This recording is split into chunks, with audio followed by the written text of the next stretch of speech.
Olá, eu sou André Pacheco e você me conhece. Vamos dando sequência ao tema ex-jogadores de futebol que hoje são comentaristas e que não são bons exemplos. Nós vamos falar agora do Edmundo. Edmundo, o animal que todo mundo conhece, que começou a carreira dele no Vasco da Gama, no Rio de Janeiro, passou pelo Palmeiras, teve os seus melhores momentos na sua carreira, quando conseguiu tirar o Palmeiras de uma fila ao lado dos seus companheiros de 17 anos, sem ganhar o Campeonato Paulista em 1993, aproveitando o auge do Verdão, naquela parceria sensacional com a patrocinadora Parmalat. Edmundo permitiu que o sucesso lhe subisse a cabeça e começou a mostrar o seu gênio turbulento, o seu temperamento explosivo, a sua falta de humildade e o seu lado violento.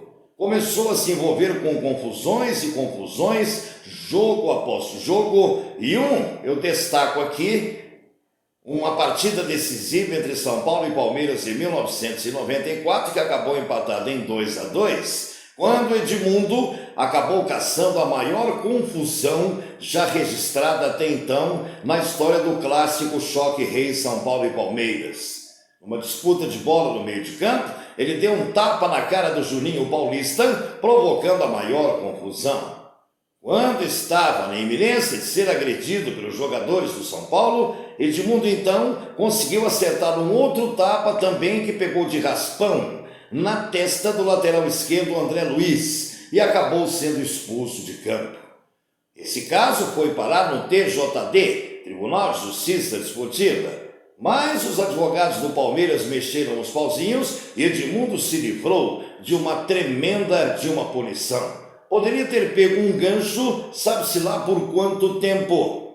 Edmundo depois em confrontos contra o Corinthians, contra o Santos, contra a Portuguesa e principalmente contra os times considerados pequenos, expressivamente falando do interior, Edmundo também deixou sua marca que lhe rendeu o apelido de animal. Ele deu um tapa na cara de um jogador da Ferroviária de Araraquara que estava sentado no banco de reservas depois de ter sido expulso de campo num jogo numa noite de quarta-feira no antigo Parque Antártica e, ao sair, agrediu repórteres, empurrou um repórter de uma emissora de rádio, tentou dar outro empurrão num cinegrafista de televisão e passou pelo banco de reservas da Ferroviária e do nada deu um tapa na cara de um jogador que estava no banco de reservas, que nem em campo estava e que não tinha nada a ver com a conclusão. Ele cumpriu 2 jogos de suspensão, era recordista de cartões amarelos e vermelhos.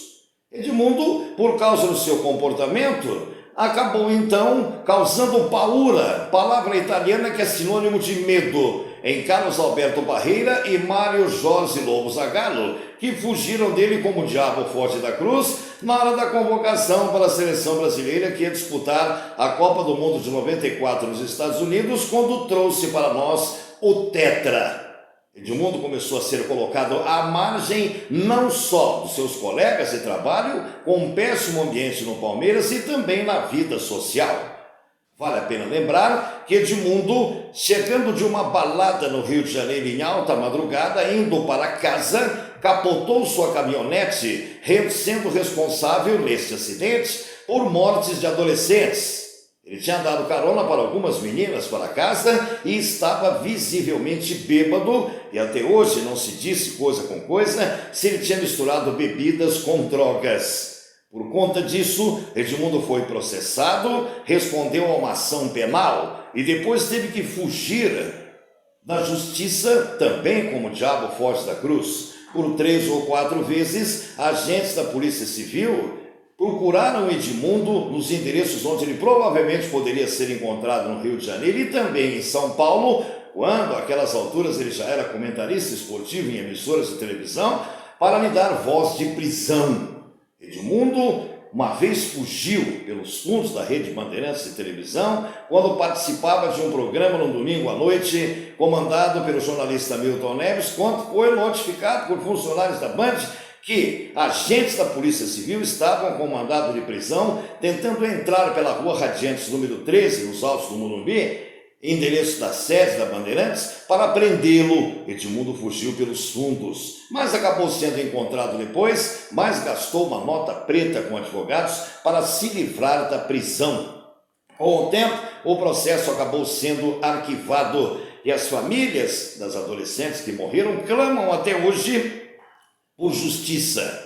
Por fim, Edmundo, sendo recusado pelos grandes clubes de futebol brasileiro, acabou indo parar no Figueirense de Santa Catarina. Há quem diga até hoje que por ali ele jogou de favor. Claro que foi ídolo no futebol catarinense, mas estava sendo esquecido e todo mundo sabia que dali em diante a carreira de Edmundo seria um caminhão desgovernado sem freio, ladeira abaixo.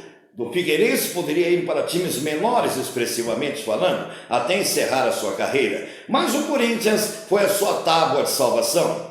Edmundo foi para o Parque São Jorge, virou ídolo. Disputou o Campeonato Paulista e o Brasileiro de 1996 pelo Timão. Somados os dois campeonatos, fez mais de 25 gols. Não conseguiu ganhar nenhum título com a camisa do Timão, mas deixou um bom legado. Ali resolveu assentar um pouco o seu juízo provisoriamente e prometeu que estava amadurecido e que nunca mais iria repetir os erros do passado. O Corinthians acabou servindo então de trampolim para Edmundo, que dali foi para o Vasco para ser campeão brasileiro em 97, voltou a jogar o grande futebol que jogava até então. Através do Corinthians, que lhe serviu de trampolim, ganhou o título brasileiro pelo Vasco em 97, numa final contra o Palmeiras, que o consagrou, e no ano seguinte foi para a seleção brasileira disputar a Copa de 98 na França. Só que Edmundo, depois, com o passar do tempo, foi mal agradecido, cuspiu no prato em que comeu. Ao ser convidado por dirigentes corintianos